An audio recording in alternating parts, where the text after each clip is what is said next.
Good morning, everybody. And welcome to this session.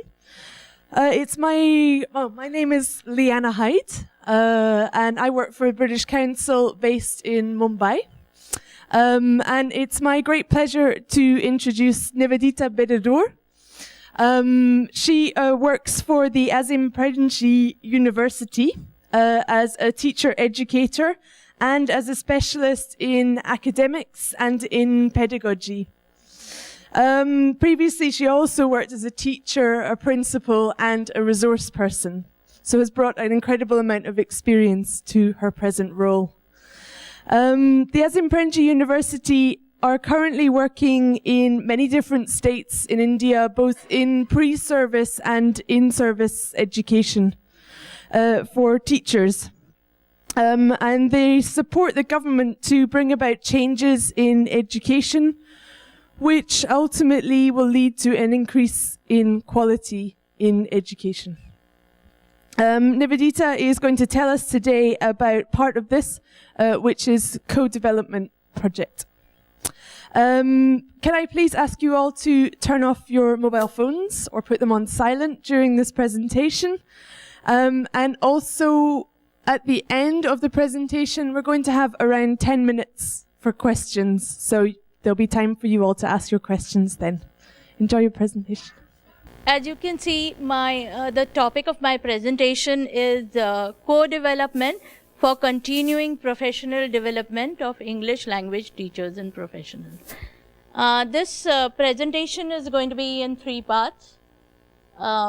First, we will talk about co-development as a concept, and the proof of concept will be through how we put into practice this concept of co-development in our own organization.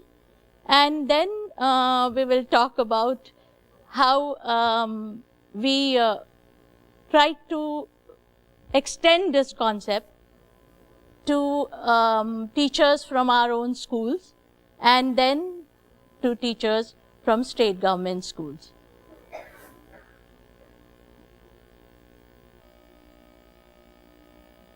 There are various models of professional development. As you can see, I have said professional development because thoughts about continuing professional development came a little later. Traditionally, we thought of professional development as training and as a deficit model, that teachers had some hard spots and they had to be trained in some hard spots, that teachers required training, and this training was to be done top down.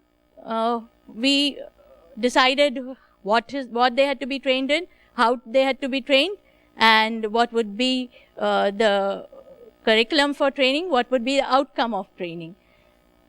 Then, as days went on, it was impossible to take on large number of teachers in India or countries like India. Therefore, we looked at the cascade model, where training happened through first through key resource persons, then through resource persons, and then through maybe teachers.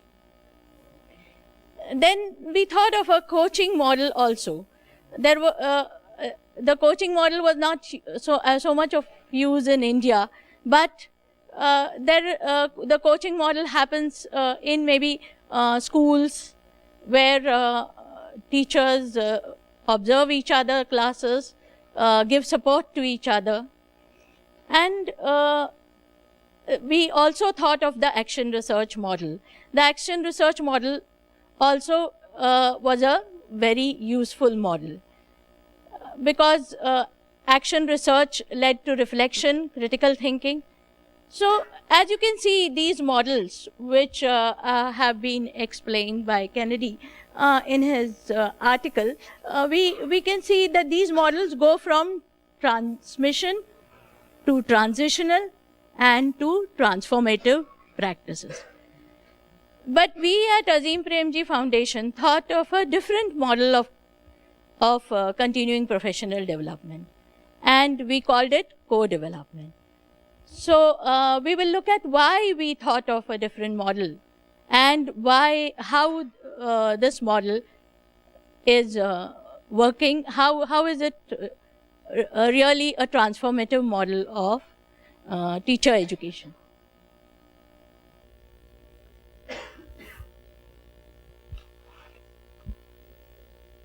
The NCTE 2009 says that teacher training practices and institutions are in need of urgent and comprehensive reforms. In their review, it says that training cuts into teaching time, no examination of textbooks, teachers cannot interpret textbooks, and language teaching needs to be enhanced. Professional development in language teaching needs to be enhanced. And the review also says that it is assumed that links between learning theories and models of teaching methods are automatically formed by teachers, which are not automatically formed by teachers. Justice Verma Commission Report 2012 on page 29 says that long-term training courses in distance-cum contact mode need to be conceptualized. So we have seen that inset training in India and in various places has a lot of problems. Teacher training, as we now practice it, has a lot of problems. There is a lack of ownership. Teachers do not want to come for trainings because they don't feel that their needs are addressed over there. There's a lack of engagement because teachers don't feel that training in any way helps them in classroom practices. There is a problem with classroom practices, interpretation of textbooks, thinking about textbooks, thinking about pedagogy in the classroom. And Cascade has had all its problems. Cascade of teacher training has a lot of problems in transmission loss and a lot of problems in interpreting the content of the modules. In one report which has come out in 2012 on in-service teacher training in rural India from Medhak and Morigaon, there is this entire report talks about how teacher training in cascade mode took place in Medhak and Morigaon and what teachers felt about it. So one excerpt from what teachers felt about it. In teacher training modules are well prepared, but the time it reaches us by passing all stages like DRP training and RP training, it loses its originality or subject content is diluted. RPs read modules and ask us to write the answers in the module. So various problems with cascade and transmission loss happen. So in some places, RPs really do not understand what the module contains. The module don't reach RPs in time. And RPs simply read out the module and ask teachers to do the questions under it.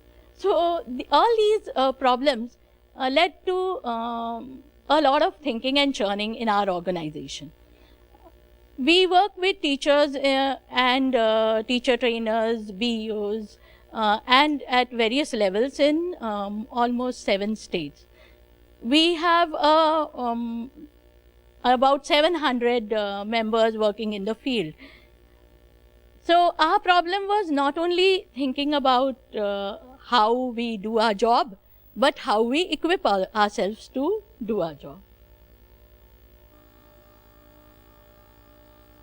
If we think about why does the NCFT 2009 and Justice Verma Commission report think about teacher training in a different way, there are several reasons why we are going towards continuing teacher professional development.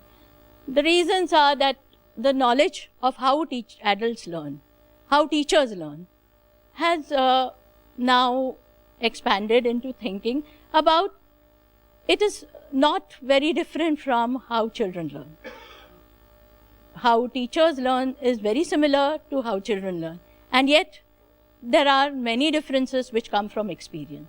So experience and the ability to learn on the job is also very important. Teaching practices need to create theories. We have also realized that teaching practices need to create small proto-theories. Teachers' action research needs to feed into theory, and theory needs to feed into research. So this continuum and relationship is also something that we have been thinking about. The space for reflection also is needed, and the space for reflection should lead to innovation, reflection. So because critical thinking, as the last component that Rama Matthews was talking about, is nothing unless you put it into action. Critical thinking or reflection without action is empty. So this is one more principle we thought a lot about. Critical importance of context and necessity of learning over time. The context in India is very, very different in each of the states, each of the places. In fact, rural and urban context is different. In each state, the context is different. So the teachers need to look at everything through their own lens, through their own context. So how will this feed into teacher development? Classroom practices need to change the school culture. It is not enough to develop. As we know that most of our inset training, teachers do talk about, or in most training sessions, whatever kind they are, teachers do talk about what is good to do. But does it ever translate into classroom practice? Does it translate into classroom practice immediately or directly? No. It needs some support at the classroom level, and this has been recognized. Recognition that networks, collaborative groups, facilitating in-school learning practices, learning communities are desirable practices. It is important that we have collaborative groups, that these collaborative groups grow on their own, that ownership goes from the teacher trainer to the teacher.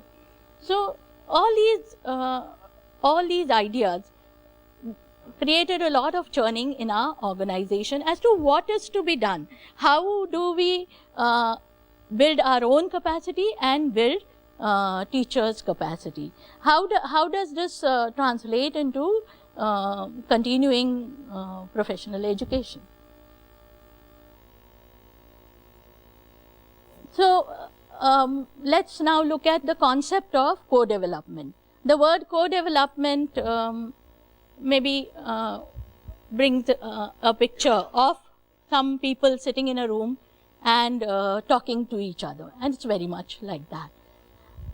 The pillars of the co-development is learning to know, learning to do, learning to live together, and learning to be. Learning to know knowledge is very important, and we know that pedagogical content knowledge, and we also heard technological pedagogical content knowledge is also very important. Learning to do it, to take this knowledge to the classroom is also very important.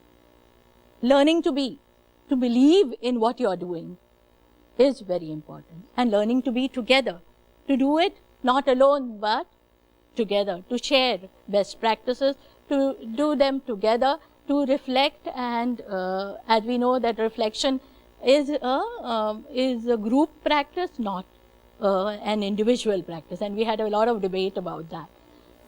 So in order to walk this talk, our organization with its 700 members, we divided ourselves according to, or we self-chose the subjects that we would like to work on.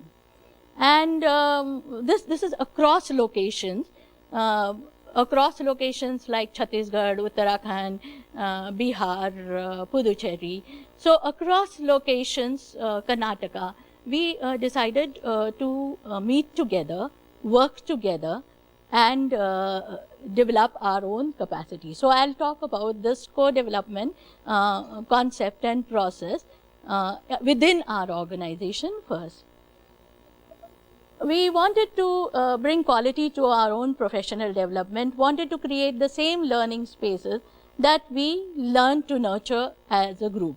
So the idea was not only to develop our own capacity, but to develop our own capacity to do the work that we wanted to do. And the work that we wanted to do was to help teachers with their continuing professional development, to help teacher educators, to, in fact, at every level of education, we want to create spaces where continuing professional development takes place. This was based on the process of democratic learning opportunities, access. It is autonomous, continuous, there is a culture of reflective practice, it is equitable and self-sustaining. It is, we get together as a group and we develop ourselves. It is self-driven. We decide what to do, when to do, how to do, and why to do. There is this accountability to our work because we decide what we want to do and how to do it. It's only the subject that we've chosen in the beginning that is what decides what we have to do. We have ownership of our goals, processes, and products. There is a continuity between theory and practice because we not only decide to study, but we also decide to disseminate what we study by going out into the field and creating, say, voluntary forums, creating of teachers, creating education spaces for teachers where teacher professional development happens in a co-development mode, or taking up teacher workshops. So, in this way, the theory practice bit also happens. There is a culture of learning which is democratic and self-anchored, and there is a choice. Nobody says that you have to do this and that's that. We all decide together what we want to do, how we want to do, and we choose the groups that we work in.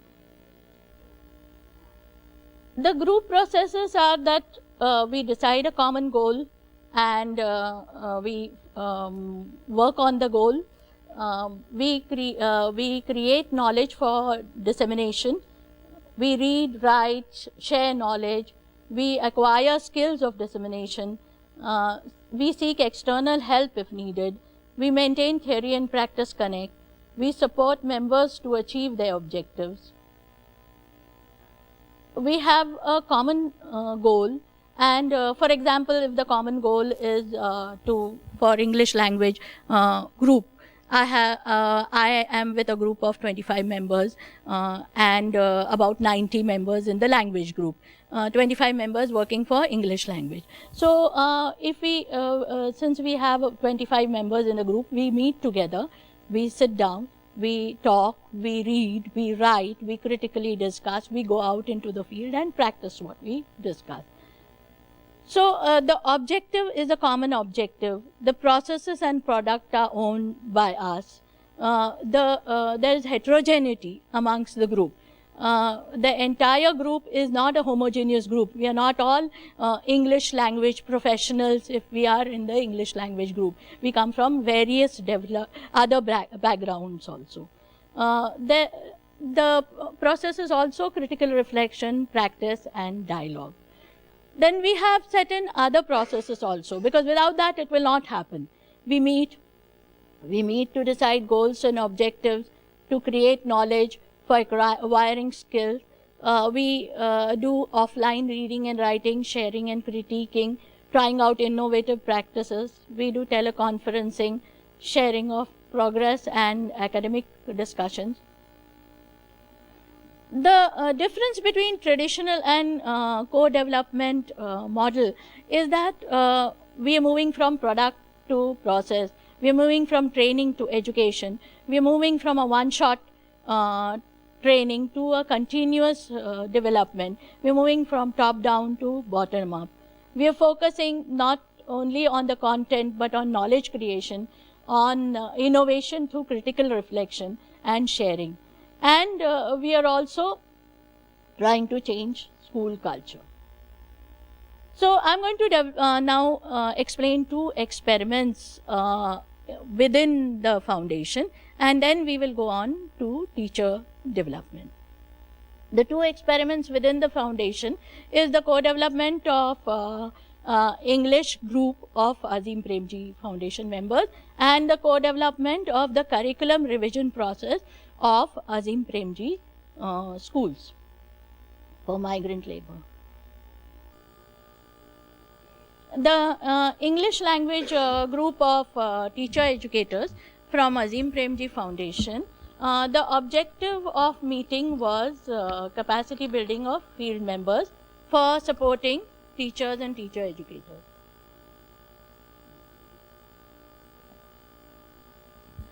The objective, at a glance, one would say the objective was to create modules for teacher education or voluntary processes. But the real objective, the hidden agenda, or the agenda that we all recognized, was our own development. There are 25 members, they are heterogeneous. As you can see, there are 2 engineers, teacher educators, school teachers, principals, development professionals, postgraduates in language, literature, political science. These are fresh members. The engagement began on 6 February 2012. Entire group had met about 7 times for 4 days. Subgroups meet as and when required to further the task. The status is now that we have prepared various co-development modules, and these have been piloted. But that is not as important as I will now show you a video of how a case study of a co-development member who has... Hi, I'm Vandana Purohit from Sirohi DI, and I will share my experiences of co-development in English language so far. So, I joined the foundation around 1.5 years back. As soon as I joined, I became a part of the English language group. But the problems that I faced as soon as I joined was that I was not from this background. I was not from English language background. So the larger chunk of help that came to me was from the co-development process. As soon as I joined the co-development process, I became a part of the readings and discussions. We went through readings and discussed them on length. This helped me create my own understanding, which I consider to be the best part of co-development. We read and we create our own understanding. We discuss it with the peers. We talk of a particular issue and create our understanding deeper and deeper. Also, when I talk about understanding, we went into the process of creating modules and transacting them. So on the basis of whatever principles we had discussed in co-development so far and read in co-development so far, we created our modules. That made our understanding even deeper. We went and tried them on the field, brought some improvements into the modules. That created our understanding even deeper. So this entire process helped me create my own understanding on English language, which I consider to be the best part of co-development. So the moment I joined co-development, I got completely immersed into the process.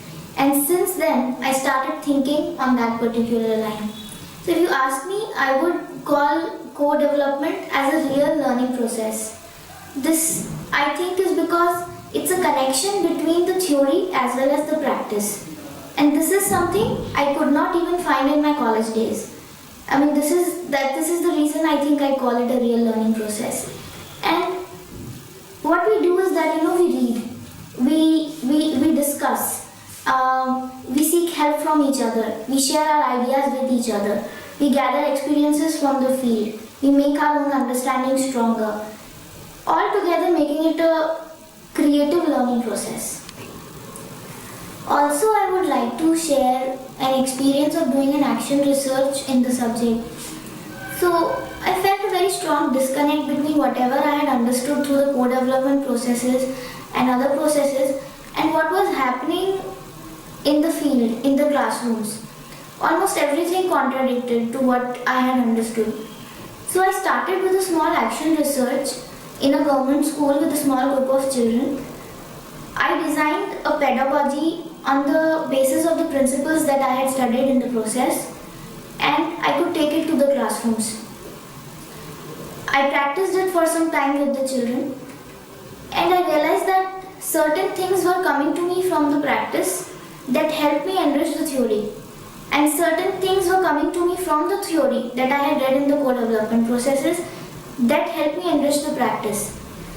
So hence I think I call it a completely creative learning process. That's all. Here. So, as you can see, this girl is an engineer. She joined our foundation. She thought English would be her subject that she would work in. And she came and felt very, very upset about what she was learning in the co-development process through reading, and what actually happened in the field. She read a lot about learning theories. She read a lot. She examined NCF 2005 very, very carefully, and then she went back into the field and she saw that there's a total disconnect between what I'm reading and what I'm doing. In the classroom, nothing, no English happens actually. So then she started working on an action research project. And then she came back and she talked to us and we discussed and we went through a very reflective and critical process of how she did the action research. And we read a lot of books on how this could happen in the classroom. And went back to the classrooms and practice. And so a lot of knowledge creation. We are encouraged to write, not only to read but also to write. And a lot of knowledge creation happened through this. The second co-development process I would like to talk about is with Azim Premji schools of migrant labor. These teachers are 7 in number. There are 2 schools run by Azim Premji at migrant labor sites, and these 2 schools have about 100 children and 7 teachers. Their curriculum was in urgent need of revision, and they had felt it themselves, and so we all decided to revise their curriculum through a co-development process, which meant that these teachers would have to read about curriculum, to have to think, rethink their own curriculum, to have to try out various processes, and not only revise the curriculum but also to revise the modules that would go into the classroom. So this process, as you can see, began in November 2012, and we met about 5 times and in various subgroups, and we started working on the curriculum. And the new curriculum was adopted in July 2013. In that process, the teachers met several times. They talked about their old curriculum. They talked about their needs. They read a lot on how curriculum could be created. They read the NCF 2005. They read about aims and objectives of education. They discussed, sat down, created their own curriculum. The school started implementing the curriculum, and they had a lot of problems. While they were implementing the curriculum, they found that things wouldn't work according to how they had imagined them. And when I went to find out what is happening in the schools, I have here a reflection by a teacher on the curriculum revision process. He says that, she says that I thought that the resource person is the only person who creates curriculum, and she had found that in the earlier curriculum there were so many problems which she could take up.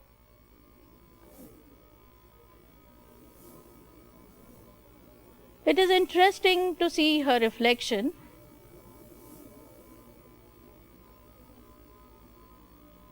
From this process, our reading passion is changed. That is her way of putting it. If we get any materials, we try to read.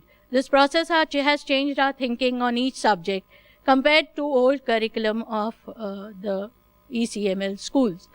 All teachers should get this opportunity to understand the curriculum, because to understand the purpose of it is to understand the purpose of teaching. It is more important that the implementers should know why we are teaching. So this is her reflection of curriculum revision, and this is how she felt that curriculum revision helped her in her teaching. She understood why she was teaching, because she had herself been a part of the process of curriculum revision. After that, on October 2013, I had gone to the school, and I found that the mentor was also continuously part of the school process. She was also with them all the time, and therefore the teachers were feeling much happy and engaged. And these are my reflections. The process of curriculum revision, which was a co-development process, helped teachers to rise above themselves, to acquaint themselves with policy and theory, with current practices, and select and choose their path, keeping their field experiences in mind. They had to present their work and found themselves challenged. The many rounds of discussion, reading the NCERT syllabus, books like The Child's Language and the Teacher, guidance of mentors throughout this process, and during all of this, through the fire of their field experience, finally led to curriculum. This process led to confidence building and satisfaction of creation. This process also led to an understanding of the philosophy and theory, the what and why of their work. This process continues with the first trial. It cannot be a pilot. It cannot fail because it involves children and their future. Vanita tells me that she had marked many of the activities in the English language modules with yellow markers to say that this can't be done. Now she says those very yellow markers are activities which are possible. The circumstances did not change. She changed and grew and took responsibility. So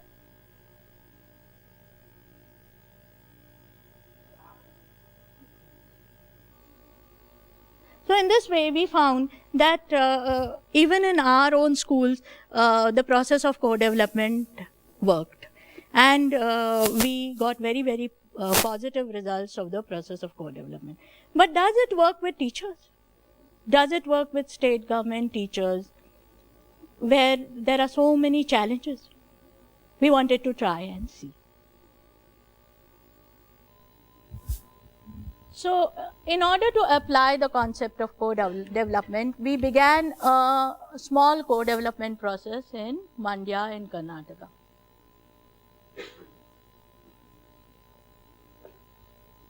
There are 8 CRPs and 9 teachers in this small project. There are totally 14 members, and the average age is between 35 and 40. The average experience is 2 to 15 years.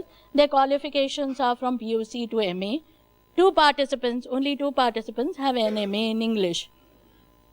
The confidence in English language communication ranges from nil to being able to hold a conversation in English. And writing skill range from almost nil to writing a paragraph. Nobody is engaged in reading, writing, anything academic. So this was the kind of situation that we faced. We had 14 members, some BRPs, some CRPs, and some teachers. and we decided to have a co-development process with them.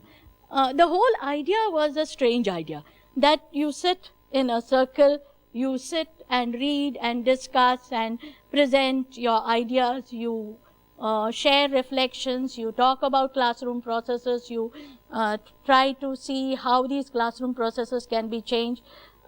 You discuss why it is so and how it is so and how we can change it. The entire idea was very different. So let us see how we envisaged this, how we planned this out.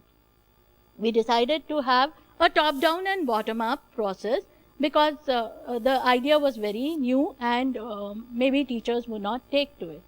So in the beginning, in phase 1, we decided that the anchor designs and chooses what is worthy of learning. And later on in phase 2, the culture of sharing, learning, deciding, choosing, creating knowledge would happen. So we are still at somewhere between phase 1 and phase 2. We keep on going back to phase 1 and coming back to phase 2. So I'll now show you a small video of how teachers have thought about this process.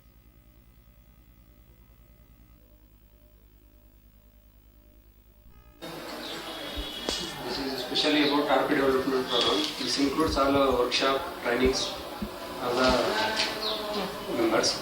And especially I want to tell about this training package or workshop. Okay. This is not time killing process. This is time using and managing process. Okay. Okay. That is special about this program. Time managing is very good. You are not wasting your time, our time also. Very good. Yes, time managing is very good. And you are mingling all the teachers. Here no one is alone. All members has to friendly nature and compulsory also. Okay. Speaking with all the members is compulsory also. Yeah, this time management we do agree. But how is this different from other training programs you have attended? In other trainings means like British councils. Already Madam told. Yeah. There are some more members are there, but only little bit. That means 2 or 4 members will interact with others. Other members means alone. Okay, that type. Here no one is alone. All the members have to participate. The involvement is here very important. Okay, that is why in that program also we think if you give leisure time means they will go outside. Okay. They will come back after lunch hours. Some members. But here no. But here only selected members here. Yes, selected members. Okay, let it be true here. We are. No, I'm just telling about the British Council. He's telling about the program also. Here only selected members. We are very interested. Yes. But that is a compulsory training. Compulsory. Okay. Okay, here we having more exposure to talking. Sure. That is the main good idea. Anything else? No.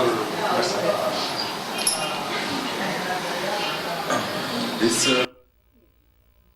So as you can see, there are many things that these teachers have said. That the process of co-development may be a process which is where you sit together, you read, you discuss. But does it happen in large groups, in large numbers? That is what they seem to be asking. So also the question of engagement. They have raised the question of engagement and interest and self-selection. So they said that we are self-selected ourselves for this program. But do we self-select ourselves for in-service training? And how do we create engagement in in-service training?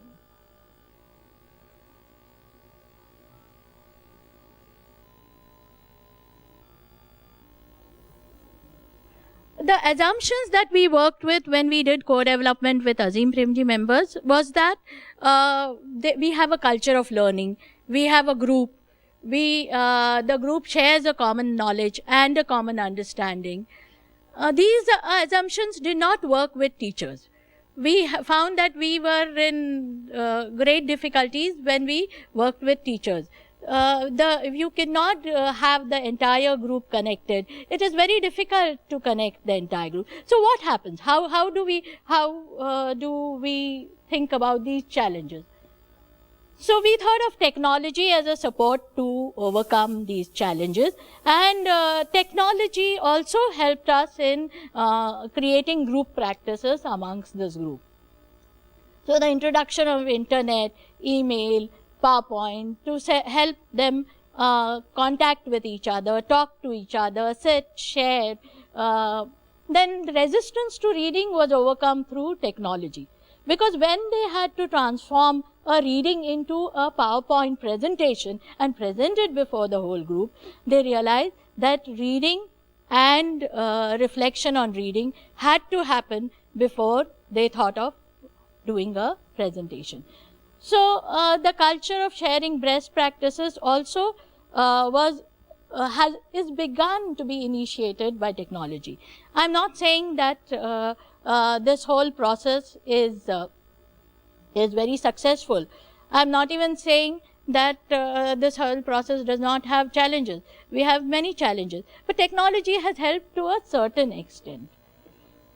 How can an organic evolution of co-development processes be sustained? These are still my questions. Still, after working with our own group, after working with teachers from our school, and as I am working with teachers from state government school, my questions are still, how can the evolution of co-development processes be sustained? How can emerging leaders be supported to take on subgroup leadership? How can a culture of reading and discussion and theory and pedagogy be translated into classroom practices and feed into learning? The positives of my learnings are that I have seen group identity, interest sustained even in government school teachers. Awareness of learning needs has grown. Then the group is into a learning mode, enjoys collaborative processes, discussion and reflection. And so now I still have some questions. Is co-development scalable? Does it address access and reach? Do groups evolve organically through local membership to small mentorship and membership of small groups like this? What mechanisms can we think of for sustaining them? How do we evaluate bottom-up processes of these kind? So these are still my questions. Thank you.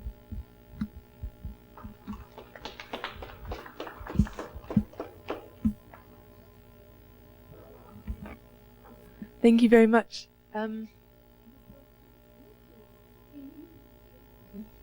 Okay, so now we have about 10 minutes for questions. Does anyone have any questions that they would like to ask?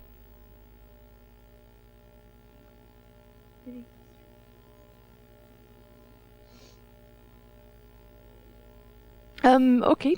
Yeah, please. You have?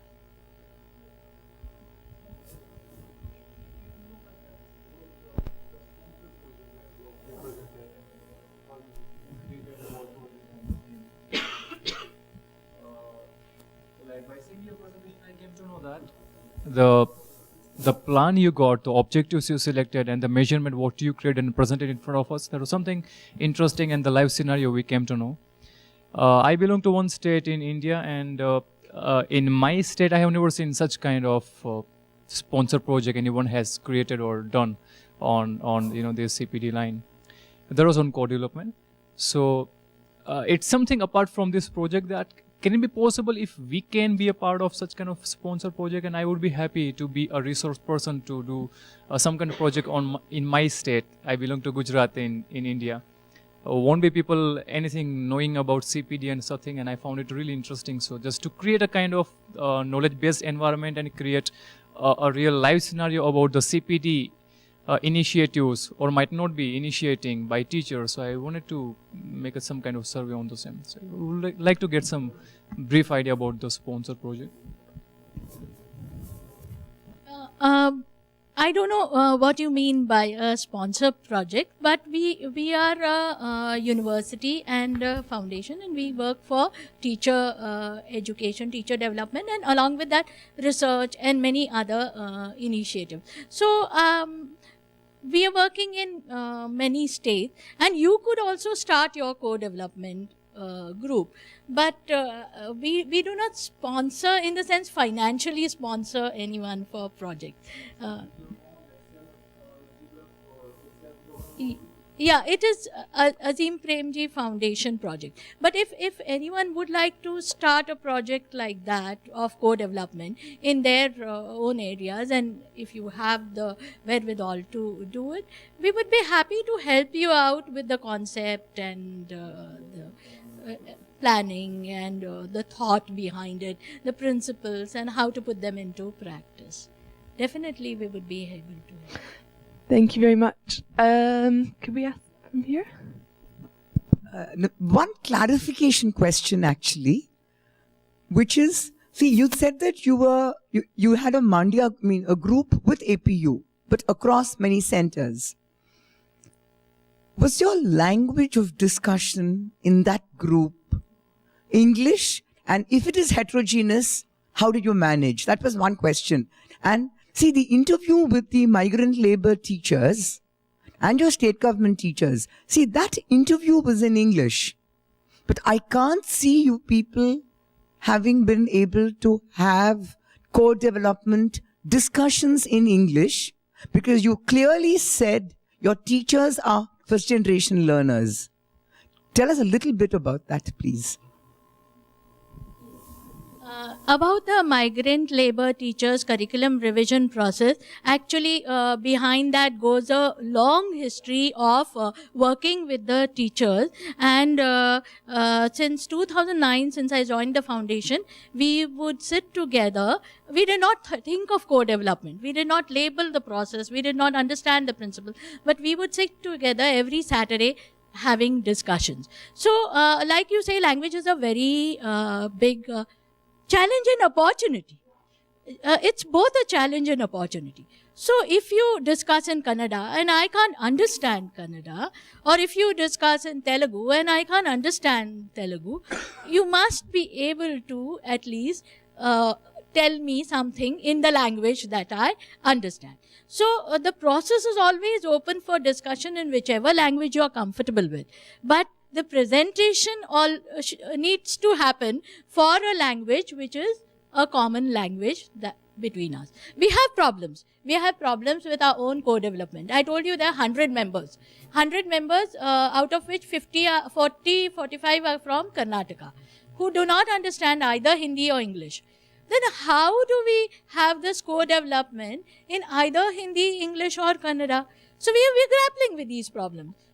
They discuss in Kannada, then they talk in Hindi or English, and they always complaints across, like we have, when we meet together and we have sessions, we have lots of complaints saying that you're speaking entirely in Hindi and I can't understand it. And it happens, but we've learned to live together, to work together, and because we are so highly motivated, it sustains the excitement. Thank you. Any further questions? I had a very specific question based on something that we are working on personally as well. The curriculum that you have for children of migrant labor, does that have a multi-age group and a multi-level approach to it? Because if it does, then I would be interested in finding out a little more about it, because usually these are groups, small groups of children in varied with varied learning levels in various age groups, etc. So is that what has been developed? Yeah. The revision of curriculum processes in migrant labor school was a very challenging task, because we did not understand their multi-grade teaching, the problems that they had, the come in and go in a migrant labor school. In a migrant labor school, children don't stay. They come, they go, because they are laborers' children who are on building sites. So this was understood very well by the teachers. And what we understood was theory. So we sort of married the theory and the practice, and we shared theory and they shared practice, and we amongst ourselves. So it was never me and you. It was always together. And it is definitely multi-grade. It is definitely at various levels. In a classroom, while observing the classroom, I found that in a classroom, 3 processes were happening at the same time, with 3 different groups in English language. How the teachers managed to do this was a big challenge. They managed very well and very beautifully, but I myself found it a great challenge. So I often advise them to take certain groups somewhere else and work with them and then bring them back together, and several other kind of strategies to work with. But like you say, it is difficult and it is interesting.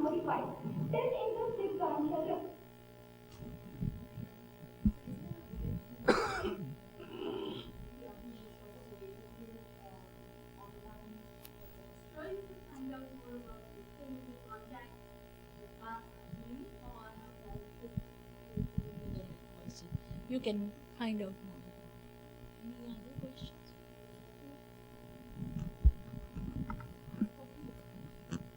Okay, well, thank you very much for that talk.